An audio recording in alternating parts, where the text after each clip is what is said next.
Welcome to our November show and tell. We have an exciting Dutch Design Week edition coming to you. And as always, we do love to keep the conversation going in the chat. So during the webinar, just please feel free to use the chat box, ask any questions, have any comments, just make sure it's set to everyone so that not just the host and the panelists can see, but everyone has a chance to join in. Also, feel free to let us know where you're logging in from, and we'll give a few more minutes to let people join. All right, if we want to go ahead also, I can hand it over to Ellie just to go over a couple of housekeeping things and also to talk about some of our upcoming events. Thank you, Hallie. Hi, everyone. So I just wanted to take a moment to spotlight a few of our upcoming in-person events. We are so excited to be going on a little Future Snoops tour, kicking things off in London this Tuesday, followed by Barcelona on the 20th of November and New York on the 2nd of December. So across all three stops, we are bringing our community together to explore what it really means to stay creative and human in the age of AI. So these gatherings are designed to move us from passive creation to active creatorship, where AI doesn't replace our intuition or imagination, but actually amplifies them. So you'll experience hands-on sessions and fresh insights from our new white paper. All events are free to attend, and we'd love to see you there. Sorry. If you'll be in any of these cities, you can submit your interest and learn more about each event on our website at futuresnoops.com/events or by clicking the resource button in your Zoom toolbar, where you'll also be able to download our new white paper. But that's all from me. I'll hand it back to Hallie to kick off our November show and tell. Thank you, Ellie. Let me pull up our board for today. All right. So I'm joined by Julia and Rachel from the team who attended Dutch Design Week that happened a few weeks ago, I believe, in Eindhoven in the Netherlands. And sadly, also our colleague Emma was also in attendance, but she's feeling a bit under the weather, so she won't be able to join today. But she still added a bunch of her insights and links, which will all be sent to you with the recording after the webinar today.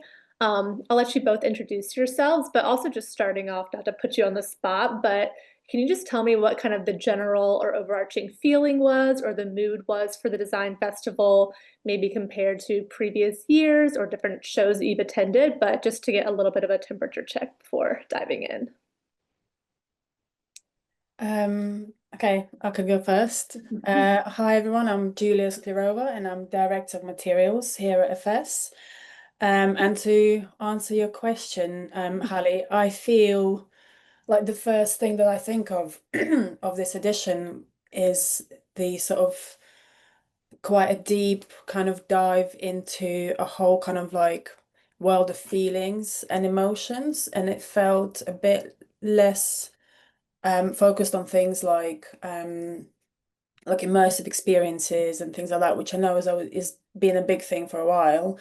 And I feel like it was a lot more almost like product facing, and it felt like maybe the artists and designers were feeling like they had to be a bit more proactive about things. So it wasn't just about, letting you feel things. It was about how to make that a useful device or product, whether it's for the environment or for the society or anything like that. And I think for me, like empathy and the sort of the striving for like a real, like genuine understanding and looking at things from other perspectives, kind of really stood out for me. I felt like it was very heartwarming and inspiring to see sort of how that served as a driver for innovation and for new ideas, but also as like starting this really interesting conversation around how this quite like a profoundly very human emotion can be explored in so many different ways and like be pushed so much further. I'd say that was sort of like my biggest kind of overarching theme or the takeaway for me.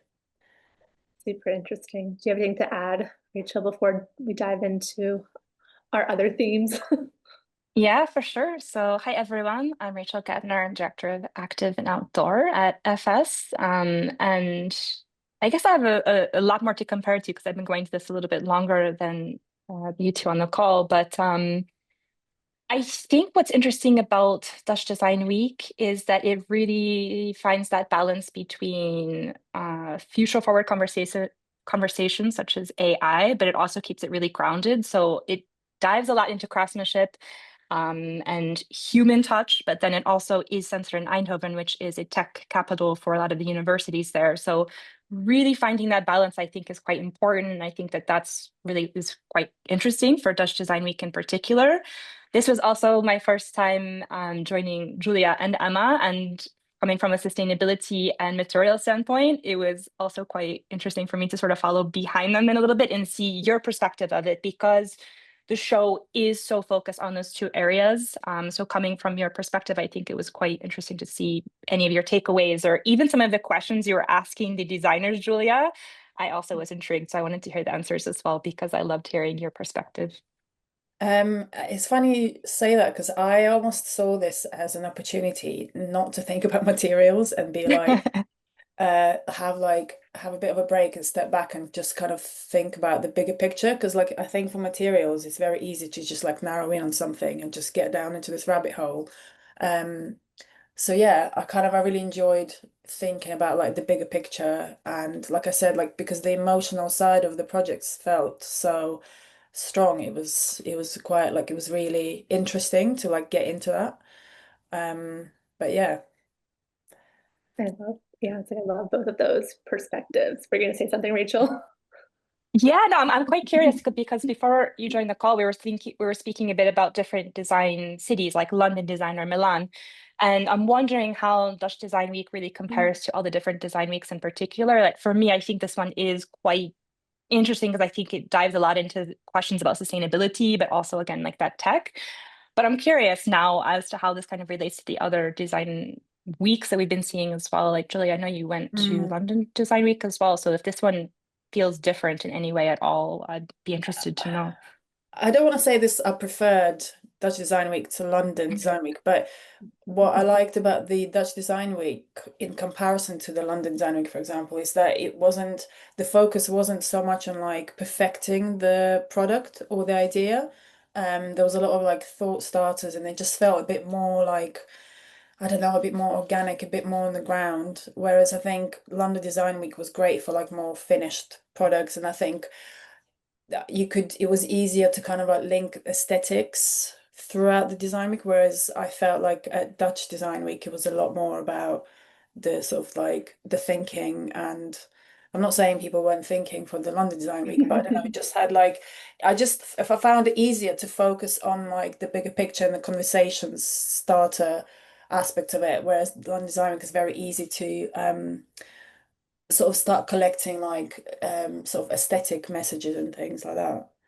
Yeah, I was just gonna say, I didn't go to Dutch Design Week this year, but I went last year, and I've also been to Milan Design Week several times, and I feel like also haven't been to London Design Week, but I feel like my comparison just from Dutch Design Week and Milan is obviously Milan's very focused on home and interiors, but it's also about like the spectacle. So it is all about those immersive experiences, and it is kind of like that finished product, and it is kind of like the showmanship and the sense of awe, which is incredible. But I found Dutch Design Week last year at least to be really interesting because it was about all these smaller artists, and I feel like you really got into the process more and kind of the grittiness of the project rather than just kind of like this wow moment. And it was still obviously incredibly impressive and inspiring, but just in a different way.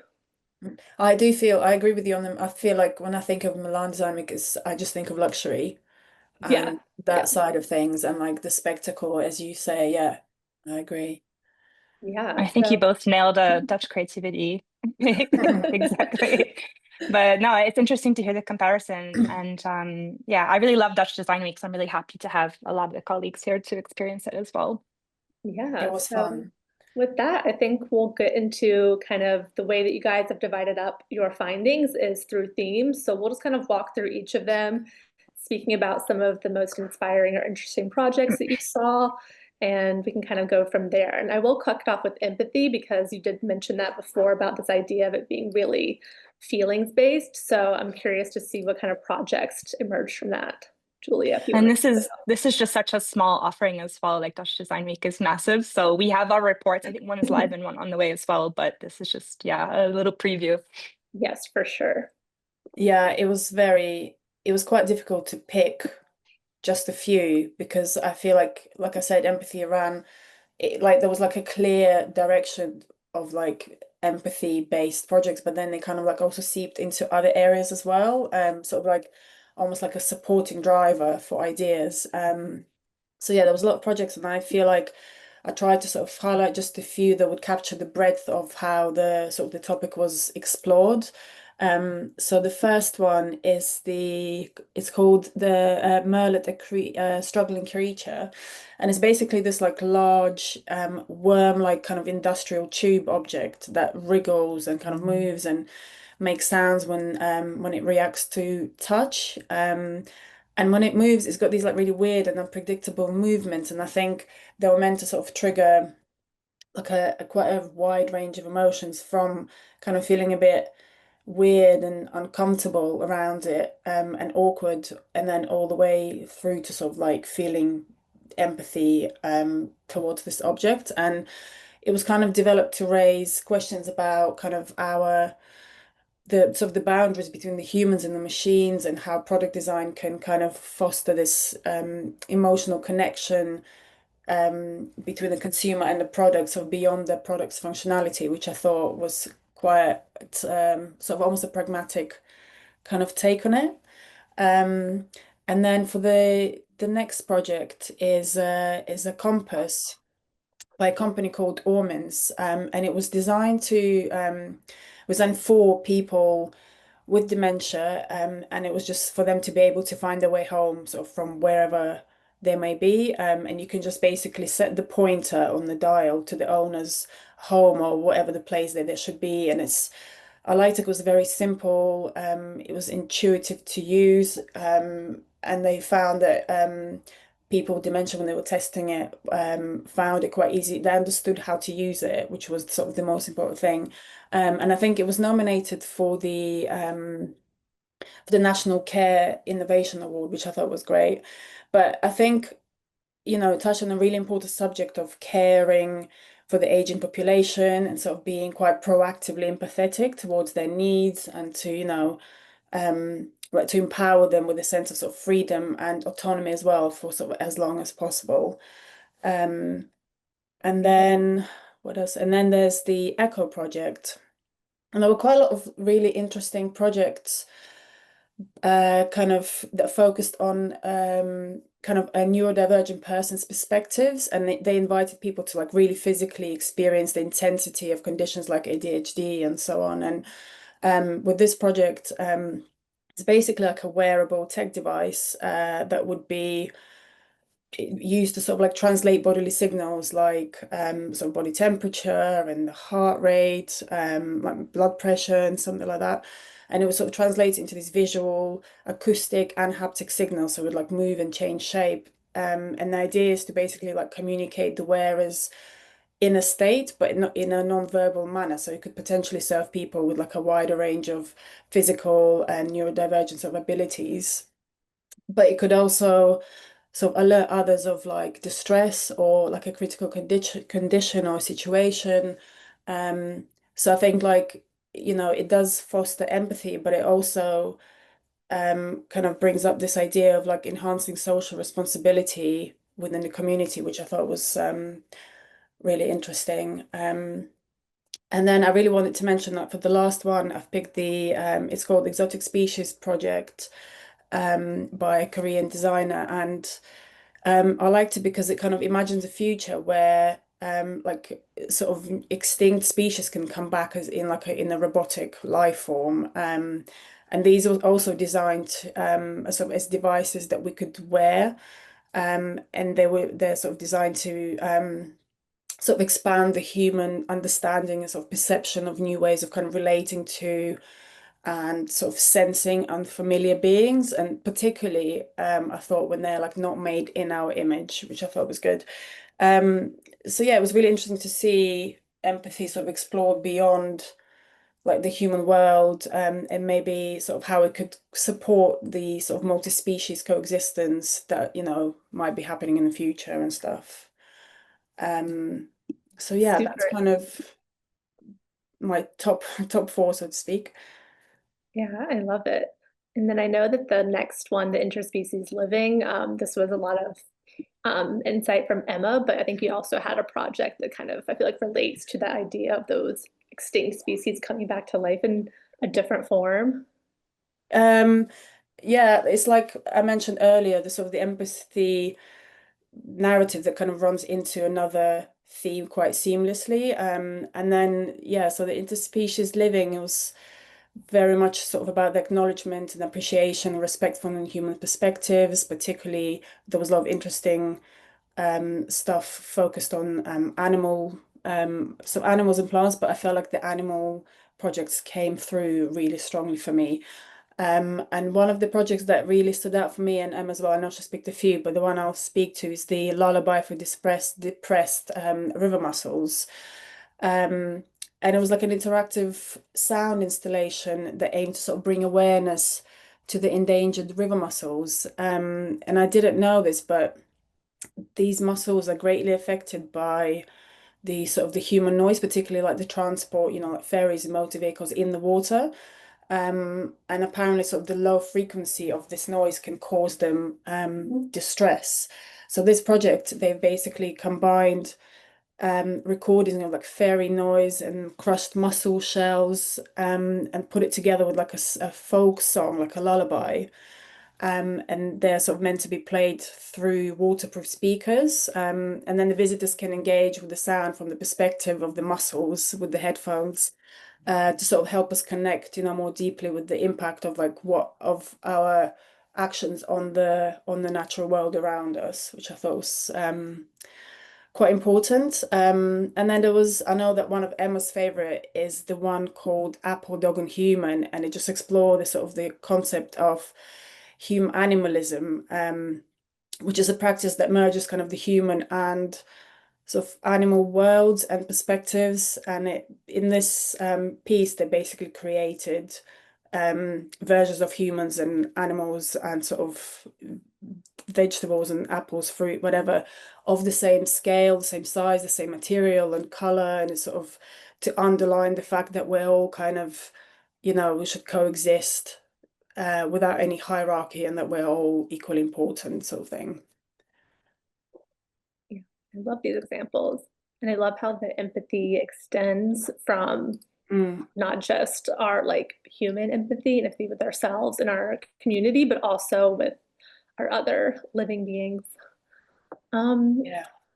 I think the next one that kind of relates is soil saviors, which I know there's a lot of Emma's as well, but just kind of this idea of bringing visibility to a lot of projects focused on soil, which I feel like I remember seeing a lot of this last year. And I think it's super important.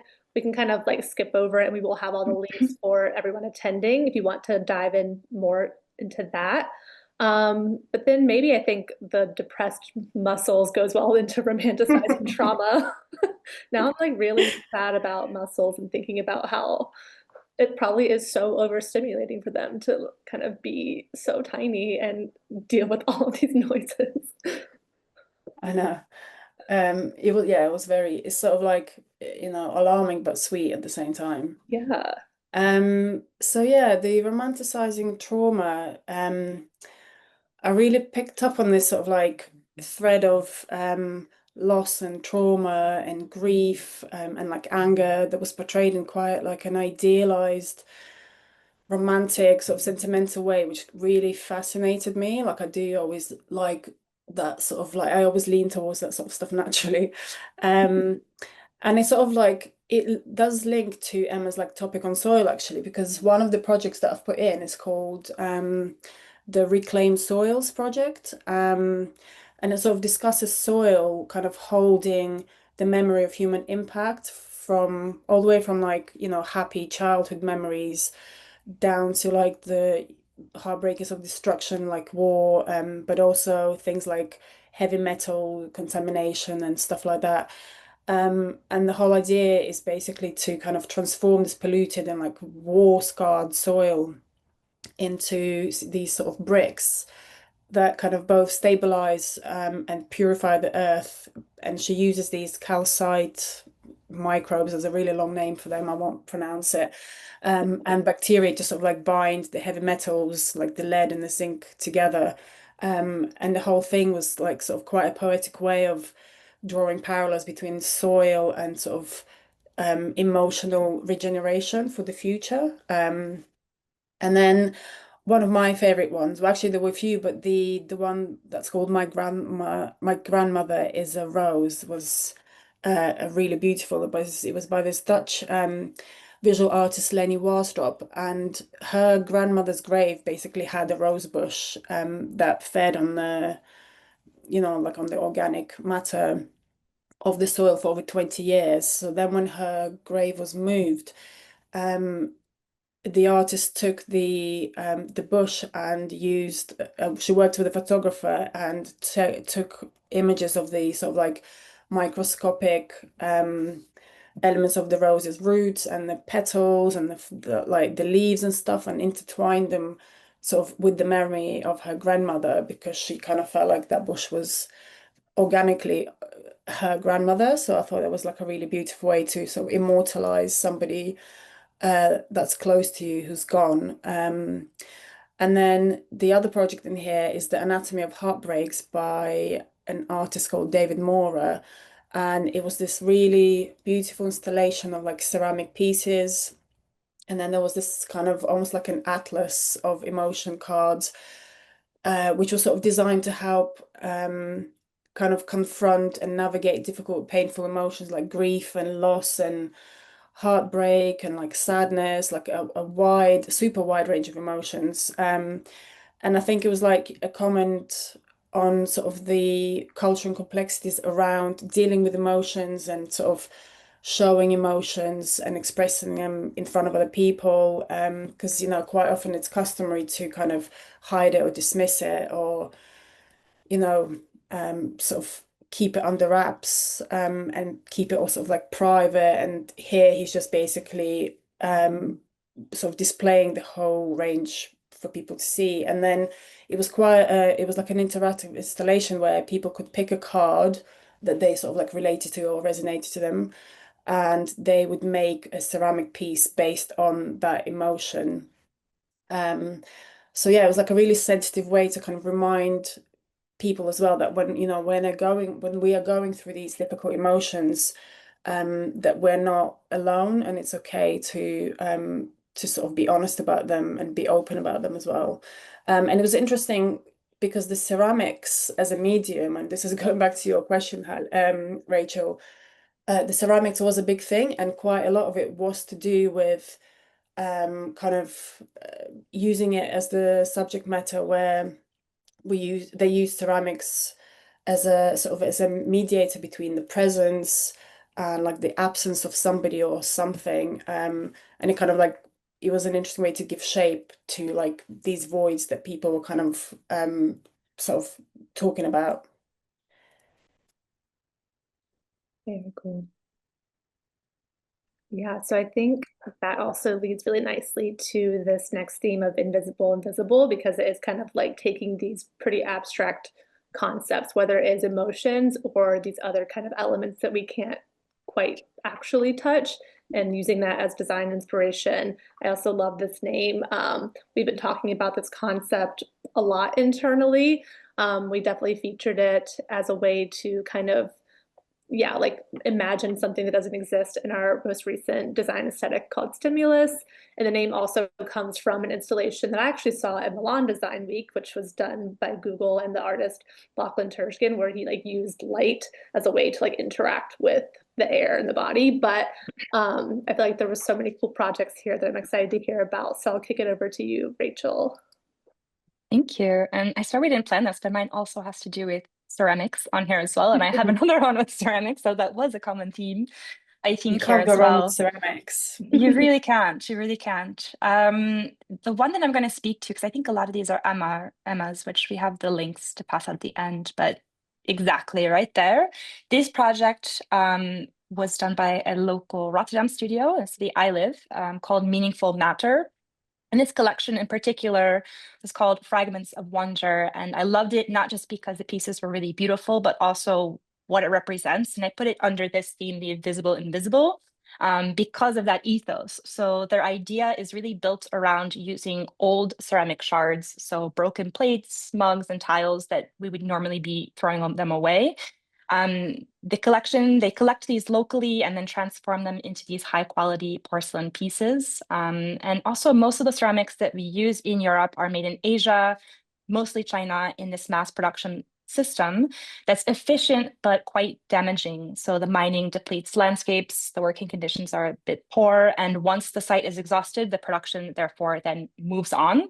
And on top of that, a huge amount of waste is generated to create these products, and pieces that break or maybe don't meet standards can take thousands of years to break down. So this project really wanted to flip that model. They treated waste as something that is valuable, and they also collaborated with local thrift stores, restaurants, and companies to collect these discarded ceramics and then turn them into new, beautiful porcelain pieces. Some of the pieces here use a small percentage of recycled materials, and others were made completely from it. And that process requires less energy and, of course, fewer raw materials. And in particular, at Dutch Design Week, they showcased something called Fragments of Wonder. And what they wanted to do was create this effect that was almost like a mirror from the ceramic waste. So the surface is really soft, really satin-like, almost self-glazing. But what's really interesting is that it behaves kind of like a mirror. You can see your reflection in it while noticing all of these super minute fragments and this really complex texture that lies beneath the surface. It comes in this brown color that has a transparent layer that adds this nice sense of depth, but then also this white one, as you can see in the photo, which feels a bit lighter and softer. This kind of bridges together a lot of the conversations you kicked off, Julia, but thinking about materials, thinking about sustainability, and of course, ceramics, the underlying thread. It's really not just eco-design for eco-design, but also I love that they made it so you can see a reflection within that material, something that used to be broken. It feels quite poetic. And then this meaningful matter, it really shows and showcases again the circularity and sustainability that Dutch Design Week is really all about. So I wanted to highlight this project here, and I loved even the display cases. You can see all of the different pieces that really come together to make something feel new and fresh and modern. Super cool. I wonder if we keep it the ceramics theme, and I can go to another one as well. Yeah, I was just going to mention that obviously Emma has all of her notes, but just kind of by taking a look at it, it feels like a lot of the other projects in this one were really about like climate. And I think it's interesting to show that like obviously it's something that's affecting all of us, and it feels like it's a way to visualize those different forces. Yeah, just for to like dive in more to those. So again, we'll Yeah, have I'm a super link interested in the smog shade there one as well. That was one that I Yeah. didn't get to, but it looked really cool. Yeah, Yeah. that's to do with I'm not too familiar with the project, but that was to do with giving air pollution visibility to sort of alert people, because we know a lot of facts about the pollution in the air and stuff, but it's just when you don't see anything like that, it's quite easy to ignore. It's easier to ignore, and this is all sort of like just the idea of like bringing it back to your attention. And it's a lot to do with like value driven kind of projects Yeah, in here. super interesting. It reminds me of the cameras that show like skin damage, like something you can't see, but then you see it and you're like, ooh. Yeah, exactly. Yeah, Totally. If exactly like that. Yeah. Yeah, I was like, we can go to sensory escape because I feel like there's a lot of really cool things here. for sure. Yeah, I mean, I've put that together. Once again, there was loads to pick from, and I think the whole idea of sensorial design is always around.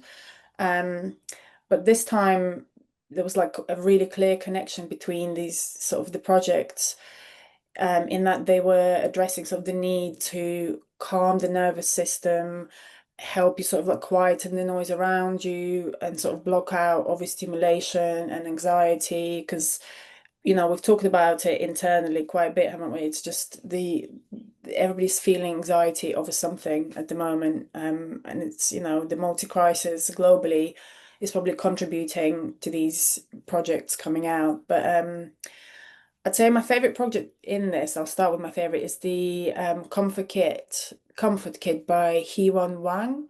And they basically design a set of handheld sort of calming objects inspired by cats' inherently sort of like intuitive comfort behavior, and sort of the way they find calm through sort of through like sound and the use of scent, you know, where they sort of like mark spaces with their scent that gives them a sense of security and comfort.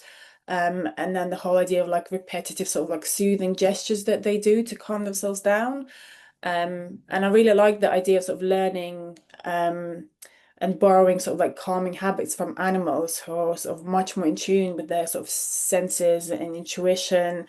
And it sort of links back to what sort of Emma picked up in terms of interspecies living and sort of like the idea of coexisting and being able to sort of like borrow things from each other. And then there's the Stubborn Room by somebody called Nien Lotze. And it's basically this sort of like mobile shelter space that can be used to create like a feeling of safety and control in sort of like public spaces or wherever you might be. And it's sort of like being able to take your the comfort and the security of your living room sort of anywhere you go. And I think overall, I think it was meant to be quite a light-hearted approach, because it makes it easier to talk about really difficult and complex issues, you know, especially around serious topics like safety in the dark, like particularly for women, also sort of like neurodivergent issues, or the sort of like the overwhelm of like social pressures in our sort of daily lives, but also the housing crisis and homelessness and all of that. And I think by making it a bit more sort of like lighthearted, it kind of makes it easier to invite other people to join the conversation, which also makes me think that there's a lot of empathy in this sort of approach. And then I've also put in the Ginkgo clock, which was basically designed to use in hospital rooms, which I thought was also an interesting thread running through some of the projects, where people considered what it's like, you know, for the aged population or or ill people, or people who have to spend a lot of time in places where they don't want to be, like, you know, hospitals and stuff. So this one, instead of showing typical time sort of numerically, it displays kind of like relative time in more of like I think it was like an event-based guideline, so that the patient knows what's sort of happening next in their way. And it takes away this sort of like anxiety of like time-based hospital routines and stuff, and it kind of makes the whole kind of hospital experience a bit more human-centric. And I thought it was quite nice because it's a very small but really thoughtful, it's like a really nice touch just to improve somebody's sort of like well-being in a really small kind of almost not that important kind of day-to-day detail, which I thought was really really nice. And once again, like with the previous project, it still kind of, for me, links back to this idea of empathy in design and like including people that we quite often overlook in these things. Nice. And I think, Rachel, you have a project in here as well. I have a few in here as well. A few. I see. Sounds really good. We'll zoom in on this first one. There's not too many visuals, but this was a project I was really excited to see at Dutch Design Week. It's the Dream Recorder by Modern Works. And what's funny about this is we actually spoke about this one months ago when we were looking at early inspiration for our fall-winter 27-28 season. And it actually ended up becoming an influence in one of our seasonal forecasting reports, Stimulus. So coming full circle here. I love if you're the not way you familiar, dashed for it when you saw it. I'd see we in real always life. we always make a list of projects they want to go to, and this was one of the top ones. So I dragged Julia and Emma there, I think, first, and then we went in our separate ways. But definitely a project I wanted to see in real life, because when you've been reading about something for so long online and then seeing it in person is always a thrill. So if you're not familiar with this project, I'll give you a little bit of insight. But Modern Works, they collaborated with an artist, Alexis Jamet, and together they created this really cool conceptual project, and it explores what happens when design meets our subconscious. So idea is quite simple, but also kind of magical as well. The stream recorder, which you can see on the little table there, it's a super small bedside device that captures your dreams as visuals. And you can see how they cast it right on top of the bed there as sort of a visual. So when you wake up, you speak your dream aloud into it, and it uses AI to turn this description into a really short but sweet cinematic dreamscape. The visuals are really intentionally soft and fuzzy. They look like hazy analog fragments rather than the sharp digital renders that we're used to. And that's very intentional, which I absolutely love, because dreams aren't clear or logical. So that imagery really reflects that overall feeling and sentiment. It's almost like you're watching your own memory dissolve. And also what I love about this device, it's not trying to make sleep more productive the way so many tech gadgets do. Really, it's the opposite. It's about keeping sleep as a sanctuary space, this moment of calm, but still giving form to something that maybe we usually use the moment we wake up. So seeing this again at Dutch Design Week felt really full circle. But it also reminds you that maybe design doesn't have to, it can be more introspective. It doesn't have to maybe solve a problem. Sometimes it can just help us see our inner world in a different way, which is also quite beautiful. And then I have a few more below that as well, which really tie quite nicely with what you presented as well, Julia. So it's really interesting to see. Yeah, the first one under here, this one is by an artist, Vera van der Berg. And her project is called Text to Clay. And this one I thought was another really great, thoughtful exploration of what happens, like I said at the very start, when digital technology meets more traditional craft. And in this case, AI and ceramics. So the concept is really simple, but really clever. Vera uses the AI to generate forms based on her written text. And you can see all of the process there on the board. So basically you type in a description and the AI interprets that into a visual shape. Then she takes those digital outcomes and then creates them into physical ceramic pieces by hand. And what I really loved here, and she makes a point to note this, is that she's not chasing perfection, computer-made precision. The pieces still really carry the irregularities of handicrafts. You can see her fingerprints, the slight imperfections, and the marks that feel human, even the pieces that break in the process. So really creating this nice dialogue between something like machine logic and more human intuition. And this is a conversation I know we're going to continue to have, especially at FS and beyond, thinking about digital innovation, AI, how it can change design, but also remind us that technology doesn't really have to take away from creativity. Sometimes it can actually spark it. So again, finding that balance where we can still feel creative, inspired, connected to this making process, while still including maybe some new tools. So I really loved this Text to Clay project, another great ceramic project here. And then underneath, there is a project called Calm Cave. And after a long day of design fair, this looked like the perfect seat for so many people attending. This is from design studio Neo. So at first glance, it looks like a really cool chair. And then when you step closer, it feels more like a cocoon or a little pod that is designed to help you slow down and reset. The shape itself is very organic and soft, and it sort of wraps around you in a way that gives both visual and acoustic privacy. To me, it felt like kind of a sensorial version of an Eames lounge chair, or maybe the chair from Men in Black, but it's reimagined to kind of create a safe place from overstimulation that you were speaking about a little bit earlier, Julia, as well. So inside the chair, it's really all about engaging the senses in this soft, gentle, and balanced way. The walls of the chair are lined with this really great sound absorbing material, so you feel cut off from all of the outside noise. And there's also a reclining mechanism, and you can adjust your position, which means you can sit, stretch, and even recline almost fully. in the very top part, there are light animations that move slowly around you. There's also subtle textures that shift underneath your hands. And there's also soft sounds that play through these hidden speakers that are integrated within the chair.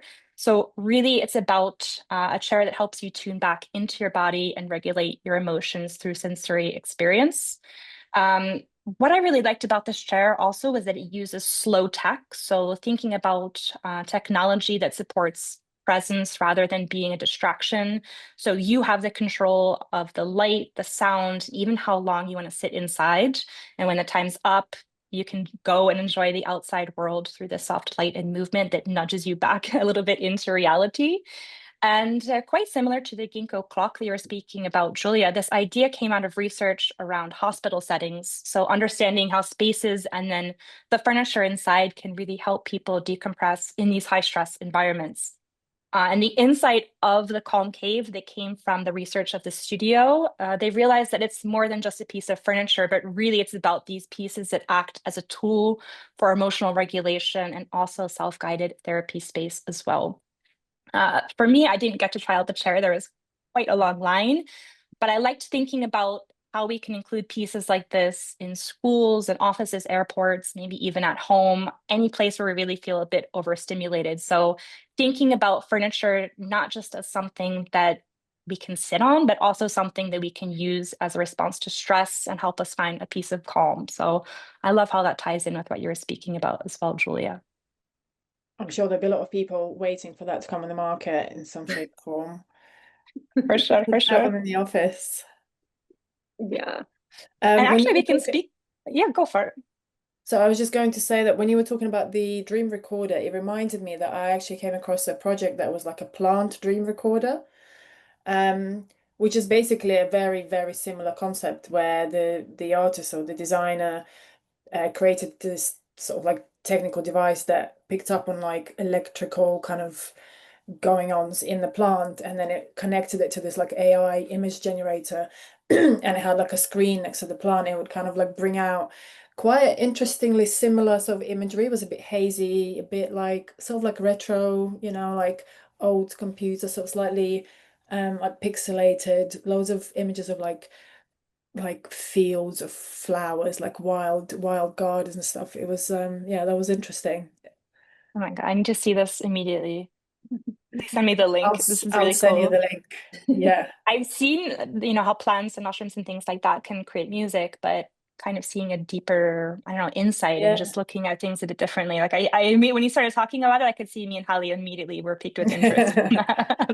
It looks a little bit like visually reminds me a bit of the what's the 80s series with the kids? Oh my God, shouldn't have mentioned that, won't remember the name now. It was just it's like a bit ominous looking and very kind of like 80s, but yeah. I don't know. I need to know the series also now as well. Yeah, it's very like I'm just having like a moment. Someone says Stranger Things. Yes, that's the one. Thank you. I was thinking Thank something you. that was made in It's the got a 80s very as well. strange Very theme. Stranger Things. It's very Stranger Things. Thank you, Hunter.